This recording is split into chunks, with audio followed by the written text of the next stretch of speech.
사람은 환경의 영향을 참 많이 주고받는 것 같아요. 그래서 사람을 환경의 동물이라고도 설명하는 것이 우리 생활도 또 우리 인간을 소개하는데 중요한 부분이라고 여겨집니다. 오늘은 점심 특식까지 나왔어요. 불고기. 천고마비의 계절에 밥까지 튼튼하게 먹었으니까 참 오늘 설교의 은혜는 환경의 지배를 우리가 얼만큼 받는가, 여러분들을 이 오후에 전멸시키는 것도 하나의 좋은 설교의 예화가 되지 않을 수 있을까 싶은데, 하여간 누가 얼만큼 환경의 영향을 받는지 두고 보시자고요. 특별히 의식주를 보면은 우리 한국 사람들은 쌀을 먹잖아요. 물론 쌀 먹는 것이 많이 줄어들고 있다고 하지만은 세상 모든 인류가 쌀밥을 먹는 거 아닌 거 아시죠? 밀가루 음식, 밀을 먹는 세상 사람들 참 많고요. 우리는 옥수수, 감자가 간식이잖아요. 또 최근에 미국 사람들은 옥수수는 사료용이라고 해요. 사람이 먹는 게 아니라. 근데 옥수수를 주식으로, 감자를 주식으로, 밀가루를 주식으로 하는 인류도 세상 사람들은 어마어마하게 많다라고 하는 것은 우리의 환경이 그만큼 많이 다르고 영향을 받고 있다는 가장 분명한 예가 될 겁니다. 우리 한국은 사계절이 있어요. 계절마다 우리가 먹고 입는 양태들 다르잖아요. 산촌에 있는 마을에는 산나물이 많이 가깝게 나올 것이고, 어촌에 있는 사람들은 어물류들을 갖다 좀 더 가깝게 대할 수 있는 것 역시도 우리의 의식주 생활 속에, 인간의 삶 속에 이 환경이라고 하는 것이 참으로 중요하고 그 영향력이 결코 작지 않다라고 하는 것을 볼 수 있습니다. 경기도 마찬가지예요. 장사가 잘 된다, 장사가 못 된다. 나라의 경제가 아주 좋다, 경제가 침체, 불경기다라고 하는 이런 얘기 속에서도 경제가 이렇게 돈벌이가 잘 되면요, 어쨌든 백성들 생각 속에 좀 여유가 어쨌든 배어나오는 경우를 보게 되고요. 침체하면 뭔가 좀 어두워요. 자꾸만 위축되는 것을 볼 수 있습니다. 요즘에 우리 다 운전을 많이 하시는데, 운전할 때도 그 교통 환경이라고 하는 것, 제가 약속 시간을 좀 넉넉하게 잡고 떠나면요, 끼어들기 들어와도 먼저 가라, 난 아직 여유가 있다. 정말 여유가 있어요. 근데 중요한 약속 시간에 제가 쫓이잖아요. 근데 막 이렇게 들어오면요, 오늘 우리 목사님 요즘 청소년들 욕 많이 한다고 하는데 전 욕 안 합니다. 근데 여유가 없으면요, 정말 짜증이 나요. 제가 예전에 이제 목회할 때 신방을 많이 하잖아요. 그러면 성도들과 함께 신방을 하게 되는 경우가 있는데, 성도들과 함께 신방을 하게 되면 제가 운전할 때 스트레스를 좀 받아요. 왜 스트레스를 받는가? 신방 장소를 가는데 우리 성도들과 함께 가면서 신호등이 착착착착 열리잖아요. 우리 목사님은 영역이 보통이 아니야. 근데 신호등이 조금 이렇게 막히잖아요. 서로가 말이 없어요. 그런 거 아니잖아요. 그런데 이 환경이라고 하는 것이 우리 일상 속에 크고 작고 얼만큼 영향을 미친다라고 하면서 볼 때가 있습니다. 우리 삶에 긍정적인 환경, 부정적인 환경에 영향이 미치는 것이 분명히 있다라고 하는 것, 적지 않다라고 하는 것도, 그런 면에서 오늘 우리가 다시 한번 깊이 오늘 이 말씀을 통해서 돌아볼 수 있었으면 좋겠습니다. 환경에 영향이 있는데 특별히 좋은 영향만 있는 것이 아니에요. 부정적인 것, 아주 긍정적이지 못한 영향력이 우리 삶에 있다는 것이, 특별히 오늘 우리 사회가 사회 정치적으로, 경제적인 면에서, 남북 문제를 포함한 군사 외교적인 환경에서 정말 그리 넉넉지가 않아요. 정말 넉넉지가 않아요. 특별히 이렇게 방송이라든지 신문을 아침에 이렇게 열어보면은 늘 넉넉지 않은 얘기들에 우리가 자꾸 노출이 되는 거예요. 걱정스러운 이야기. 자꾸만 그런 보도를, 그런 신문 글을 읽다 보면은요, 걱정이 돼요. 저 스스로도 그런 얘기부터 이거 나라꼴이 이래서 될래나라고 하는 이런 얘기들을 나와오는 목사 저 자신을 발견할 때가 있답니다. 영향을 받아요. 오늘 본문 히스기야가 처한 히스기야의 조국 이스라엘의 환경도 2017년 대한민국 우리 조국의 어려운 환경만큼이나 힘든 환경만큼이나 넉넉지가 않았다는 것입니다. 오늘 우리가 읽었던 이 본문이 말이죠. 예루살렘으로 고국 방문을 마치고 돌아온 가까운 지인들로부터 형편이 어땠습니까? 귀국 보고를 들어보니요, 그들이 돌아와서 전하는 보고의 내용이 오늘 말씀 본문의 3절입니다. 한번 함께 읽어보겠습니다. 1장 3절 말씀 저와 함께 읽어보지요. 그들이 내게 이르되 사로잡힘을 면하고 남아있는 자들이 그 지방 거기에서 큰 환난을 당하고 능욕을 받으며 예루살렘 성은 허물어지고 성문들은 불탔다 하는지라. 나라가 망했는데요, 다시 뭐라도 움켜잡고 일어서기를 원하는 것이 백성들의 한 가지 마음이었는데, 다시 일어날 수 있는 재기의 가능성은 0%라고 하는 가능성 전혀 없는 것 같아요. 여전히 초토화되어 있어요라고 하는 바로 그와 같은 얘기를 전하고 있는 겁니다. 실망스러운, 부정한, 비관적인 보고를 전해오는 거예요. 느헤미야로서는 기운 빠지는 일이고요, 어렵고 힘든 예루살렘의 상황, 오늘 우리가 대하는 조국이 어렵다라고 이런 상황과 다를 바 없습니다. 그런데 중요한 건 우리가 예수 믿는 사람, 신앙인이잖아요. 세상을 이겨야 될 사람들이잖아요. 세상에 지는 사람이 아니라. 그랬던 여러분들은 이런 상황에서 느헤미야가 이런 보고를 들었을 때 우리라면 이럴 때 어떻게 행동할까를 한번 상상하면서 말씀을 이렇게 경청할 수 있었으면 좋겠어요. 내가 느헤미야라면 조국으로부터 이런 보고를 들었을 때 어떻게 행동할까? 우리 조국의 현 상황에서 내가 느헤미야 같은 리더라고 한다면, 느헤미야 같은 하나님의 일꾼이라고 한다면 우리는 어떻게 반응해야 되는가를 한번 생각해 볼 수 있기를 원하는 것입니다. 어떻게 믿음 생활을 우리가 예수 믿는다고 하는데, 세상을 우리 하나님이 주관한다고 하는 믿는 사람인데, 이런 현실의 환경에 부정적인 상황 속에서 우리는 어떻게 믿음 생활을 해야 되는 것인가라고 하는 것, 바로 그것을 보여주는 것이 본문의 4절과 5절 말씀입니다. 함께 4절과 5절을 그런 문맥에서 또 한번 읽어보지요. 함께 읽습니다. 내가 이 말을 듣고 앉아서 울고 수일 동안 슬퍼하며 하늘의 하나님 앞에 금식하며 기도하여 이르되, 하늘의 하나님 여호와 크고 두려우신 하나님이여, 주를 사랑하고 주의 계명을 지키는 자에게 언약을 지키시며 긍휼을 베푸시는 주여 간구하나이다. 아멘. 조국의 너무도 비참한 상황 앞에 이제 나라가 망한 지도 60년이 흘러갔어요. 이것이 기원전 445년 정도의 정황이라고 볼 때 60년, 나라가 60년 전에 망했는데요, 그러니까 소위 말해서 두 세대가 30년 한 세대로 했었을 때 두 세대의 역사가 흘러갔는데도 재건될 기미는 전혀 보이지가 않는 거예요.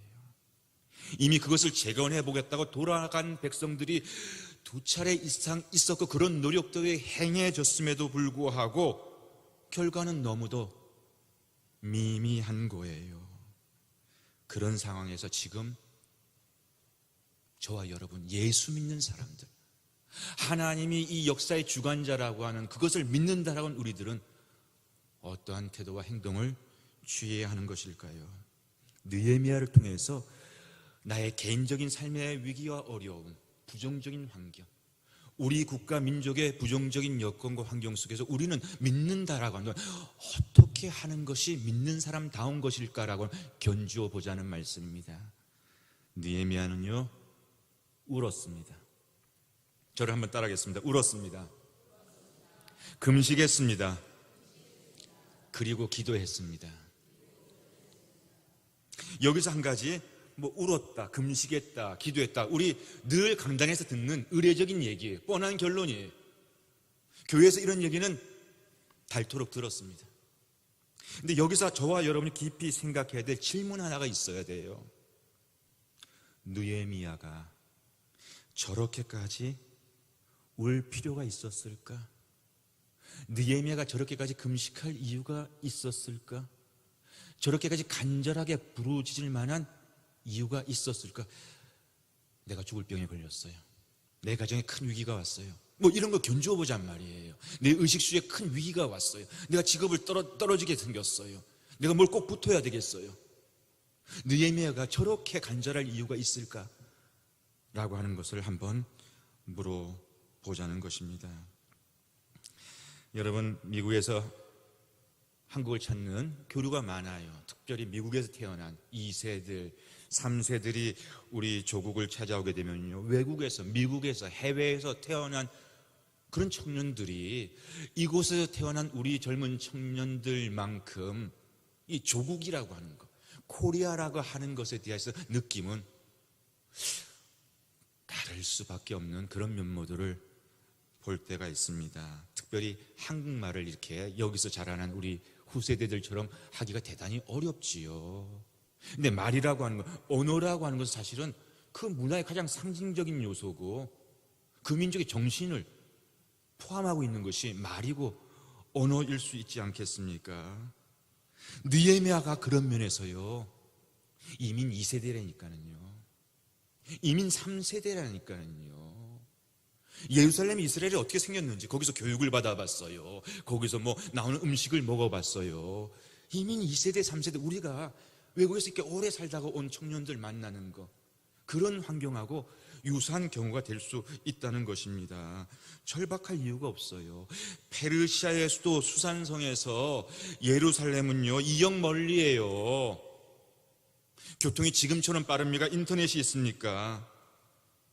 그렇다고요, 나라가 망해서 끌려왔잖아요. 선대에 의해서 끌려와가지고 시작한, 억지로 시작된 페르시아에서의, 바벨론에서의 이민 생활이 어려워서 힘들어서 페르시아에서 생활을 하고 있지만 내 조국에 가야 되는데 라고 하는, 그렇게 그리워할 만한, 이곳의 삶이 너무 고통스러워서, 이민 삶이 너무 힘들어가지고 조국으로 언제 가야 돼, 그렇게 애절한 그런 상황도 아니었다는 것입니다. 페르시아 궁전에서 고위직 술관원으로 지내는 성공한 인생을 보낸 사람이 오늘 본문의 느헤미야예요. 언론에 종종 그런 보도가 나오죠. 청와대를 사칭해가지고 사기한 사건, 권력형 비리. 느헤미야는요 청와대에서 근무하는 사람이었어요. 권력의 핵심에서 말이죠. 페르시아 정권 황제의 측근으로, 뭐가 그렇게 안타까웠을까? 왜 이 사람 오버하는 거지? 더 얘기를 붙여볼까요? 우리 어려우면 남 탓하기가 쉽잖아요. 목사님도 아니에요. 그 흔한 말로 못하면 목사님 탓. 우리는 평신도인데, 이분 평신도예요. 느헤미야는 평신도예요. 제사장도 성직자도 아니었습니다. 그렇게까지 울고 그렇게까지 오버하며 금식하고 저 2역 멀리 내가 살아보지도 못한 그 조국의 문제를 아파하면서 금식 기도를 한다는 게, 우리의 상식으로는, 우리가 절박하게 기도할 때 아이들 대학 입시 앞두고 새벽 기도 시작해야 되겠어, 절박하니까. 내 가정에 어떤 어려운 과제가 왔었을 때, 그래도 우리가 믿음에 이게 기조가 있으면요 그것도 좋은 거예요. 제가 그걸 폄하하고 싶지 않아요. 뭔가 그런 과제 앞에서 세상의 방법이, 하나님 더 붙잡아야 되겠다. 그럴 때 우리가 절박해지거든요. 배가 따뜻하면 사실 절박해지기가 참 어렵습니다. 배가 따뜻하면요 절박해지기가 어려워요. 근데 이 사람 절박해 보이지 않는데 왜 이렇게 절박한 것일까? 이것이 우리가 이 눈물, 이 금식, 이 기도의 비밀을 흔히 듣는 그런 금식 기도, 눈물 기도와 달리 보아야 된다라고 하는 중요한 이유가 되는 것이죠. 과연 그 이유가 뭘까요? 한번 질문하고 답을 찾아보세요. 그 이유가 느헤미야가 이렇게 오버하는 이유가 뭘까? 이스라엘의 문제, 선조들이 저질러 놓은 문제, 윗대가 잘못해가지고 선배들이 잘못해가지고 나라 망했잖아. 그때 자기는 태어나지도 않았는데 이 문제를 느헤미야 개인의 문제, 자기 시대의 과제로, 내 숙제로 돌릴 수 있었기 때문에 저 멀리 조국의 그 아픈 이야기가, 느헤미야의 아픈 이야기가 될 수 있었다는 것입니다. 여기는 설명이 필요해요. 좀 더 부연 설명이 필요합니다. 예루살렘 성이 재건되지 못하고 있다라고 들은 지금 느헤미야의 삶이 정말 그렇잖아요. 거듭 얘기하자면 의식주 걱정할 필요가 없는 성공한 사람이었습니다. 은퇴 이후로는 어떡하지? 은퇴 이후로 퇴직금 적립이 잘 되고 있는가? 은퇴 이후에 대해서 염려할 이유도 없는 잘 나가는 사람이었습니다. 예루살렘의 비참함과 위기로부터 멀리 떨어져 있는 수상궁은요, 안전한 지대예요. 컴포트 존, 안전한 지대였습니다. 성공한 인생을 구가하는 느헤미야에게 영향을 줄 만한 상황이 예루살렘에서 그렇게 끼쳐지는 것이 없어 보이는데, 이럴 경우에 우리가요, 그래도 양식이 있으면 후원금 보내면 되잖아요. 그 내게 물질이 있으니까 하나님을 위한다는 마음, 우리 후원금 보내면 되잖아요. 좀 성벽 재건하고 프로젝트 하는데 우리 돈 보내면 되잖아요. 그런데 예루살렘의 현 상황에서 가장 큰 영향, 60년이 가도 진도가 안 나가는 거예요. 너무 가슴이 아파요. 그렇게 기도를 하니까 지금 이렇게 멈춰서 있는 조국의 현 상황에 가장 큰 영향을 미칠 수 있는 사람이 누구일까요? 페르시아 황제인데요, 그 황제 가장 가까이 서 있는 유대인이 자기인 거예요.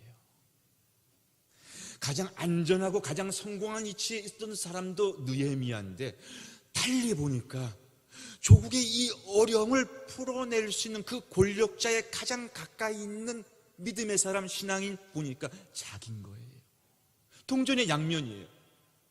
가장 성공한 사람도 자기인데 이 문제를 풀어갈 수 있는 가장 가까운 길목에 있는 사람이 자기라고 하는 것을, 그 엄청난 보고를 듣고 느헤미야가 깨우칠 수 있게 되었다는 것입니다. 조국의 비참한 상황을 통해서요, 자기의 불편한 책임, 자식들이 가난한 전도사 아내가 됐다고 할 때, 소위 말해서 잘 나가는 대학교, 잘 나가는 직장 나가는 자식이 선교 나가게도 할 때 인간적으로 저도 자신할 수 없어요. 인간적으로 우리가 잘 믿는 믿음의 부모라고 해도 내 자식이 그 어려운 길을 간다고 할 때, 그래 축복하마라고 이렇게 얘기하기 상당히 어려울 수 있다는 거 우리 인정하지요? 인정 안 하시는 거 여러분 다 오케이, 우리 딸 시집가, 오케이, 우리 아들 사이 선교사 가라고 내가 후원할게. 그게 쉽지가 않은 거예요. 우리의 육신의 정을 가지고. 느헤미야가 그렇다고 하는 것을 보면 소리가 들어요. 근데 자기인 거예요. 불편한데도 자기인 거예요.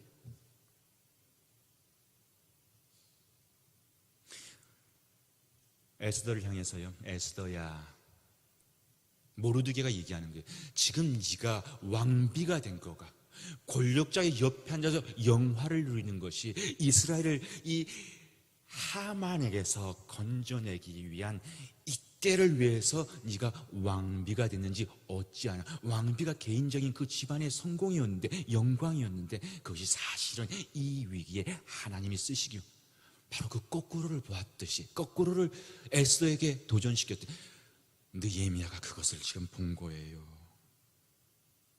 여러분, 거듭 말씀드리지만 사람의 환경의 지배를 받습니다. 영향을 받습니다. 너무 중요한 거예요, 이 환경이라고 하는 것이.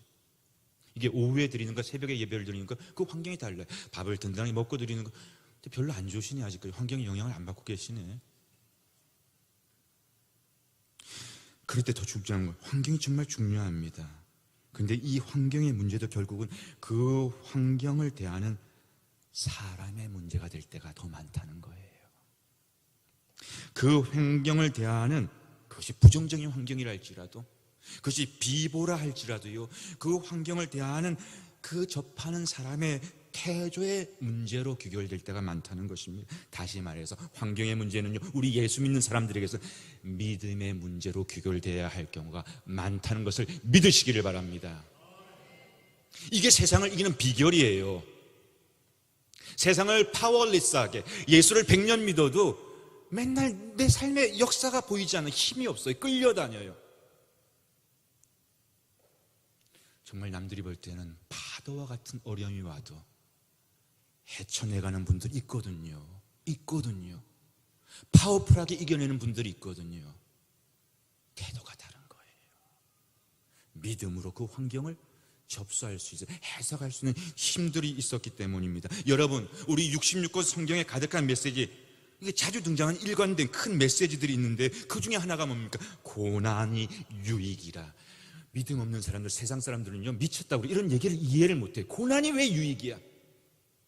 예수 믿는 사람들은 이 메시지를 들으려고 해요. 고난이 유익이라. 연단을 통해 정금 같은 믿음의 성장과 우리 삶의 성숙을 바로 그 연단을 통해서 이룰 수 있다는 이런 말씀들을 아멘을 안 하시네. 목사님 아멘을 안 해요. 큰일 났다. 최순실 큰일 났다. 큰일 났네.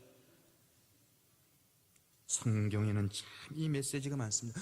광야 학교라고는 이 모티브를 통해서 자꾸 우리를 깨우쳐 주시는 거예요. 광야의 유익을 통해서 말이지요. 그런데 이 메시지의 핵심이 무엇입니까? 환경의 어려움, 그 문제가 궁극적으로 환경의 문제만이 아니라 그 환경 속에 있는 사람과 그들의 인식, 그들의 믿음의 문제라고 하는 사실을 또 짚어주고 또 짚어주고 또 짚어주는 거예요. 오늘 우리 사회 혹은 우리 가정의 어려움이 그 부정적인 환경에 우리가 자꾸만 노출될 때 기운이 빠지는 거예요. 잠깐 비관스러운 거예요. 왜 저 집보다 내가 더 잘 믿는 것 같아요? 왜 나한테 이렇게 어려움이 오지? 잠깐 비교가 되고 자꾸만 실망이 되고 기운이 꺾이고, 그러면서 은근히 자꾸만 이제 내 입에서 우리 하나님 살아계시지 않아, 자조 섞인 비판의 이런 말들이, 오늘 우리 말 중요하다고 배웠잖아요. 오전 예배를 통해서. 그 자꾸만 비판적인, 어느 틈에 내가 자꾸만 비판적인 얘기를 하고 있는 사람, 툴툴이가 되는 거예요. 툴툴이가 되는 거예요. 사랑하는 가족 여러분, 우리의 그것이 국가이든 그것이 학교이든 직장이든 교회이든 구역이든 가정이든 우리의 소위 어렵고 힘든 부정적인 환경을 우리가 이것을 내 문제로, 내 기도로 돌이켜낼 수 있는 도전이 오늘 이 오후 예배 가운데 임하기를 주님의 이름으로 축복합니다. 남 탓하지 말고 내 탓으로 돌려보자는 거죠. 내 문제로, 내 기도로. 내 눈에 자꾸 쓰레기가 보이는 거예요. 이 집에 누구 쓰레기 치우는 그런 존댓말 붙여가지고 사람 없냐? 쓰레기 치우는 그 한 사람 없어? 이 교회에는, 이 회사와 학교에는, 이 나라에 도대체 그런 사람 한 사람이 없냐라고 비판하기보다 오히려 그 쓰레기에 손을 돌리면, 내가 먼저, 내 눈이 자꾸 쓰레기가 보이니까 내가 먼저 손을 돌리며 행동할 수 있는, 기도할 수 있는 문제인식의 전환이 오늘 우리 한국, 대한민국에 필요해요. 우리 한국교회에 필요합니다. 우리 가정에 정말 너무나도 필요하기 때문입니다. 왜? 부정적인 영향력이, 환경의 영향력이, 인터넷의 영향력이, 뉴스의 영향력이, 세상 사람들의 이야기의 영향력이 너무 크기 때문이에요. 그리고 우리 주변에 이 부정의 기운이 우리 신앙과 영혼을 좀 먹을 수도 있기 때문입니다. 우리로 자꾸 부정하게 하는 환경을 남 탓이 아닌 내 탓으로, 내 사명과 비전, 기도로 계기로 삼을 수 있는 느헤미야처럼 저와 여러분이 되기를 주님의 이름으로 축복합니다. 그런데 여러분, 느헤미야의 환경을 뛰어넘을 수 있는 힘, 부정적인 환경조차 뒤집어 낼 수 있는, 역전시킬 수 있는, 돌이킬 수 있는, 하나님의 역사의 새로운 계획으로 돌릴 수 있는, 어려운 환경을 통해 자신에게 주신 하나님의 사명을 발견할 수 있는 힘, 좋고 대단한 성공과 안전지대를 안주하자고 사고 나갈 수 있는 그 힘의 원천이 뭘까요?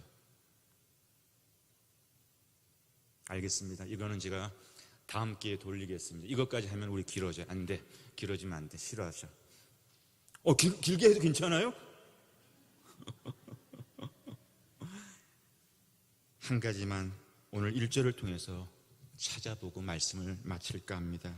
우리 다 함께 1절 말씀 한번 함께 보겠습니다. 하가랴의 아들 느헤미야의 말이라.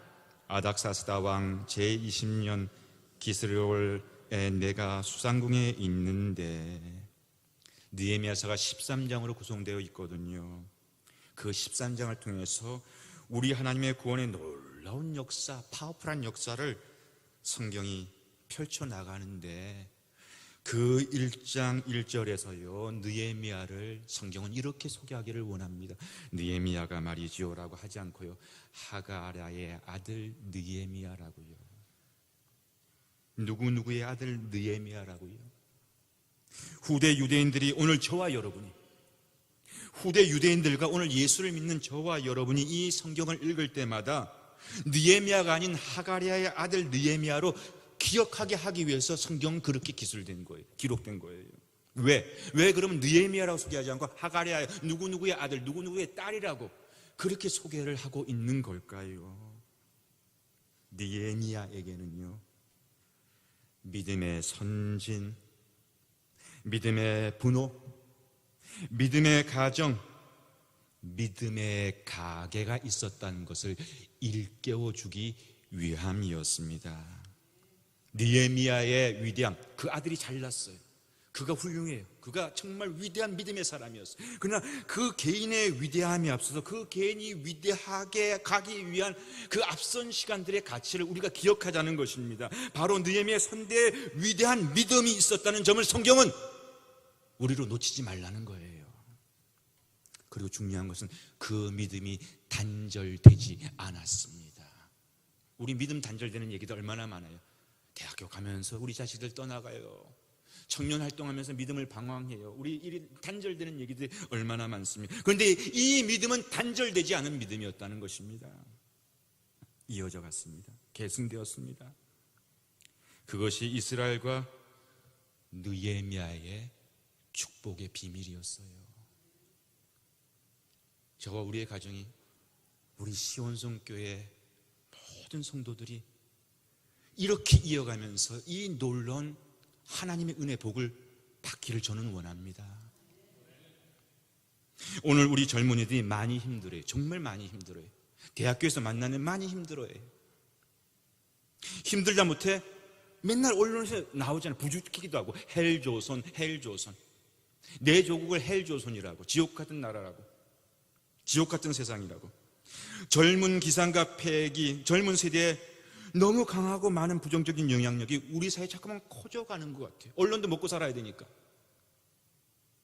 자신에 대한 책임보다 환경, 남 탓이 마치 당연한 우리의 권리인 것처럼 민주주의가 왜곡되는 면도 있어요. 자유와 평등도 자유와 평등, 권리와 책임인데 어떤 한쪽으로 편향되어드는 모습을 볼 때가 있습니다. 우리 사회 구성원 모두에게 권한과 함께 책임도 주어져야 하는데, 권리와 권한의 이적인, 그 비판적인, 자기 이해만 챙겨들려고 하는 그런 것이 자꾸 부추겨지고 비등해지는 그런 것을 우리가 냉철하게 볼 때가 있다는 것입니다. 그런데 여러분, 그렇게 배우고 있는 그들 비관적인 젊은 세대들에게는요, 믿음의 기성세대가 필요하다는 것을 우리가 믿어야 되는 거예요. 믿어야 되는 거예요. 느헤미야는 하가랴의 아들이었다는 걸 믿어야 되는 거예요. 이민교회도 참 너무 기대가 많아서 그런지 분열과 다툼이 많습니다. 깨지지 않은 교회를 보기 어려운 말까.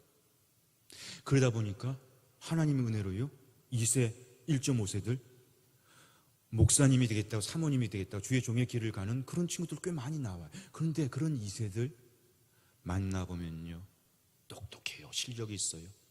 하나님 사랑하는 것도 맞는 것 같은데 기성세대, 한인 1세대, 한인 교회에 대해서 너무너무 부정적인 그런 2세대 리더들을 만날 때가 많아요.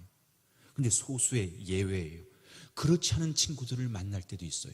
근데 그들은요, 공통적으로 좋은 믿음의 선배들, 좋은 교회를 경험했던 그 소수의 2세대들 후배들은요, 이민교회 1세대들에 대한 믿음과 이민교회 내일에 대해서 긍정하는 그런 믿음을 가지고 열심히 하더라고요.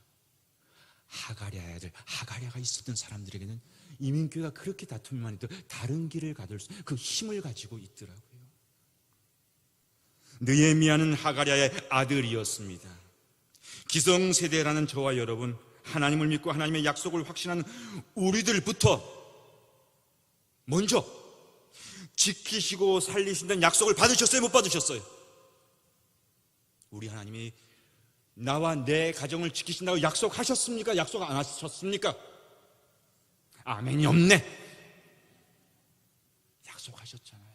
나를 구원하신 내 주님께서 딸아, 아들아, 내가 너와 함께 할 것이야. 두려워 말라, 놀라지 말라. 그 약속이 내게 있다고 한다. 우리 기성세대부터, 젊은이도 못한다라고 우리 기성세대들부터 지키시고 살리시는 하나님의 약속을 붙잡고 주변 환경에서부터 내 몫의 과제, 쓰레기가 자꾸만 나한테 보이면 내가 먼저 줍는 거예요. 젊은 친구들이 쓰레기도 안 줍고 이러지 말고, 아, 내가 이 권력자 옆에 가장 가까이 있는 유대인이었구나, 이걸 깨닫는 거예요.